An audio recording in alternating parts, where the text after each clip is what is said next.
श्रीमन नित्य निकुंज विहाय नमः। श्री स्वामी हरिदासो विजयते तो राम। श्री कुंज बिहारी श्री हरिदास। साधक के मन में अनेक प्रकार का भ्रम उदय हो जाता है तो उसके भजन भावना में अंतर पड़ जाता है। इसे सावधान रहना चाहिए। भजन करते करते मन सरस होता है। उधर प्रभु जो हैं प्रिया प्रथम अपने साधक के भजन से उसके भाव से रिझते हैं, अपने कुछ कृपा का अनुभव दिखाते हैं। उसके मन में दृश्य आता है, सपने में आते हैं या प्रत्यक्ष भी भजन करते करते अनुभव झांकी आती है तो साधक को उसे प्रेमानंद होता है, आनंद उमड़ता है।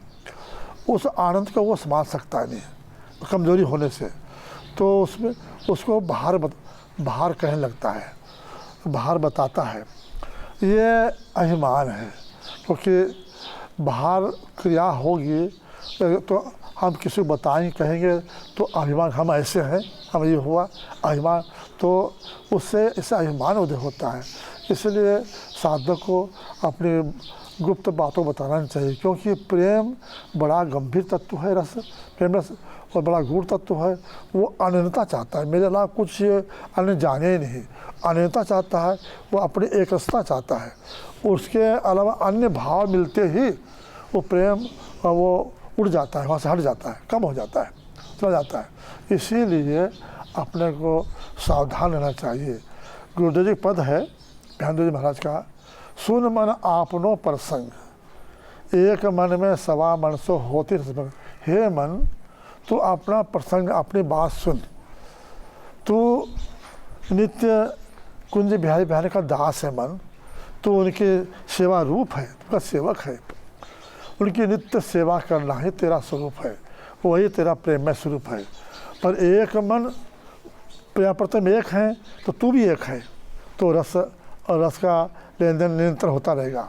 और सवा मन हुआ एक इधर बढ़ गया तो रसभंग हो जाएगा।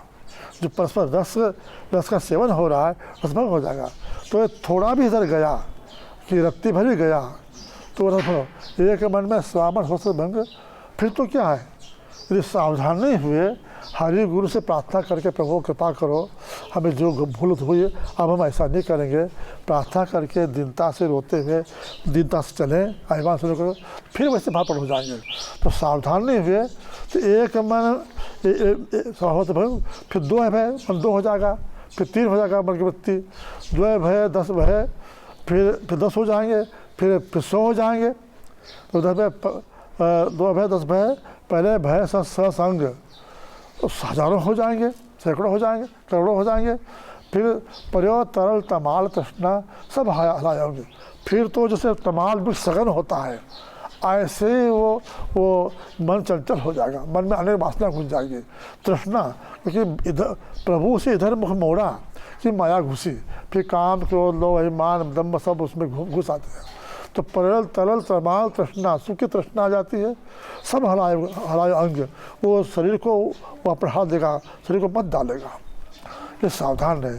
तो गुरुदेव कहते फिर क्या करें, तो नैन बैन श्रवण प्राणन एक मन के अंग। को भैया प्रार्थना करो, अब हम ऐसा नहीं करेंगे प्रभु, अब हम सावधान रहें, अपनी बात बतावे नहीं, क्योंकि अपने प्रीतम की बात जो गुप्त होती है, क्या वो नायिका किसी कहती है क्या, और किसी कहते नहीं, अपने गुप्त निधि धन को कोई किसी बताता है। ऐसे ही अमूल्य निधि रंग के जैसे गरीब को निधि मिल जाए, ऐसे रंग की निधि समान इन प्रेम की बातों को अपने छिपाना चाहिए, गुप्त रखना चाहिए, किसी प्रेमी को बताना चाहिए, वो प्रेम होता है। तो नैन बैन, नैन भी वहीं लगे रहे, वचन भी उन्हीं के सुख देने के नाम गुण कीर्तन लगे रहे, नैन, और कान भी वहीं लगे रहे, और श्रवण प्राण भी वहीं लगे रहे, सर्व आत्मा से लगे रहे। एक मन करी मंग, और मन को भी एक मंग में, एक मार्ग में लगा दो सेवन में। तो श्री दास विचार सुख भय एक ही में पंग, ऐसा लगेंगे तो नित्य केले का विचार रसलीला विचार आएंगे, चार विचार सुख एक ही में पंग, फिर तो मन मतलब पंग हो जाएंगे। फिर जो रस प्राप्त हो जाएगा, फिर तो मन मतलब के पंगु लंगड़े हो जाएंगे, फिर तो चलने की सामर्थ्य रहेगी उनकी। ऐसे ही साधन में अपने को सावधान रहना चाहिए। देखो इस बात आती है गोपियों की, गोपियाँ प्रेम की सिरमौर ध्वजा है और श्री कृष्ण को अन्य जानती नहीं है। उनके अपने खाना पीना सोना चलना श्रृंगार करना जो कुछ भी क्रियाएं हैं वो एकमात्र श्री कृष्ण के लिए, अपने सुख के लिए है ही नहीं। वो श्री कृष्ण अलावा उनका कुछ जानती नहीं है। ऐसी परम प्रेमवती गोपियाँ भी कुछ साधारण सिद्धा गोपियाँ थी। तो उनके महारास हुआ, महारास में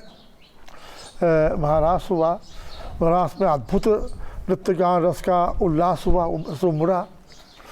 उसमें प्रीतम अन्य विनय कर रहे हैं, चरण पकड़ रहे हैं, प्रेम की जैसी दशा होती है वो कर रहे हैं।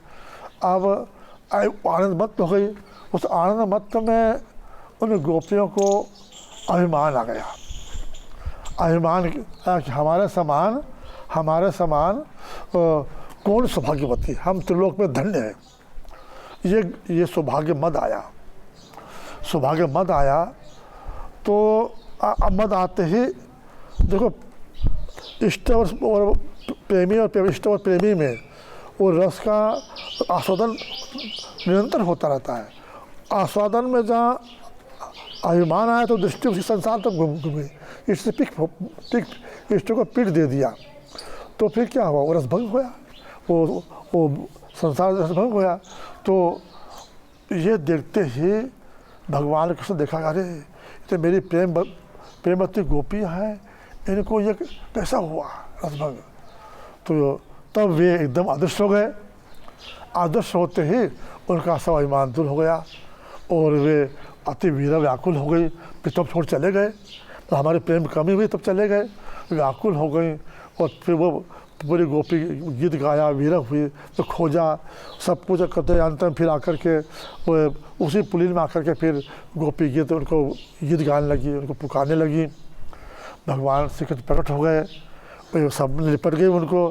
फिर उन्होंने प्रश्न किया कि प्रेमी क्या लक्षण होता है। तो उन्होंने कहा एक तो भजते को भजता है, एक न भजते को भजता है, और एक भजने वालों को भी नहीं भजता और न भजने वालों को तो उपरामी रहता है। तो इनमें कौन से आप कौन से हो।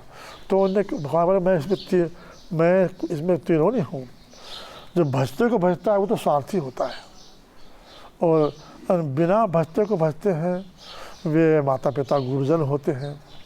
और जो नए जो दोनों को नहीं भजते वे जो होते हैं, और जो किसी को तो वे परमहंस होते हैं, आप तक काम होते हैं। तो मैं है गोपियों, मैं इनमें से कुछ भी नहीं हूँ। मैं तो निरंतर तुम्हारे प्रेम का आस्वादन करता रहता हूँ, प्रेमी हूँ। मैं इसलिए अदृश्य हुआ कि जैसे किसी रंग को बड़ी सोने की निधि मिल जाए, वो एकदम खो जाए तो कहाँ गई उसी में पागल हो जाता है, उसी में बोलता रहता है।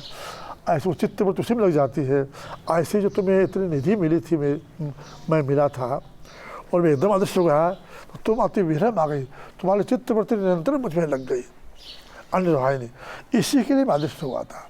और ऐसी निरंतर चित्तवृत्ति उनमें लगने से ही अपने रस का अनुभव, प्रेम अनुभव होता है। इसीलिए अपने बातों को बताना नहीं चाहिए, हमारा अनुभव नित्य बढ़े। ये तो साधारण अनुभव है, और हम भजन करते करते सामने आ जाए, ऐसे दृश्य दीवार पहाड़ से भर जाए, पहाड़ संसार रहे ही नहीं, और दिव्य वृंदावन प्रकट हो जाए सामने, प्रियापत प्रकट हो जाए, यमुना कुंज प्रकट हो जाए, दिव्य लीला प्रकट हो जाए, फिर अदृश्य हो जाए, फिर प्रकट हो जाए, ये झांकी होती रहती है। तो ये प्रेम बढ़ाना, भजन करते करते साधक का मन निरंतर इष्ट में लगा प्रार्थनापूर्वक, तो अनुभव होते हैं। फिर अनुभव अदृश्य हुआ, फिर व्याकुलता बढ़ी, फिर अनुभव हुआ। तो वे अनुभव रूप में प्रिया प्रथम ही अपने झांक कर देखते हैं, मेरा भक्त के प्रेम हृदय कैसा है, कैसा भजन कर रहा है। वो झांक के दर्शन करते हैं, तो दर्शन देते हैं वे, करते नहीं दर्शन देते हैं वे। तो अपने भक्त का भी दर्शन करते हैं, कैसे वो कैसे प्रेम उसका है। ऐसा भजन करते करते जब प्रेम बढ़ता है और निरंतर बढ़ता है, निरंतर विरह, निरंतर दर्शन हो रहे हैं। ऐसा करते करते उसके इस विरह से उसके तनमन प्राणों के जितने भी विकार हैं, दोष हैं, विघ्न है, पाप ताप संताप आदि है, सब नष्ट हो जाते हैं, कुछ निरंतर निर्मल हो जाता है। तो वो जब पूर्ण प्रेम प्रकट हो जाता है, जब पूरा प्रेम प्रकट हुआ तो श्यामा शाम सामने प्रकट हो गए, तो संसार रहा ही नहीं, वो सामने है वे तो। ऐसे लिए अपने को दीन भाव से, नम्रता से प्रार्थना करते भजन करना चाहिए। आज की कृपा को मनाते हुए सब बिगड़ी बातें सुधर जाएंगी, वो सुधार लेंगे, सब पुनः अनुभव लगेगा। तो ऐसे विश्वास करके कृपा का असर लेकर के भजन करते रहना चाहिए। वे कृपा के सागर हैं, इसका निर्वाह कर लेंगे। जय जय श्री हरिदास।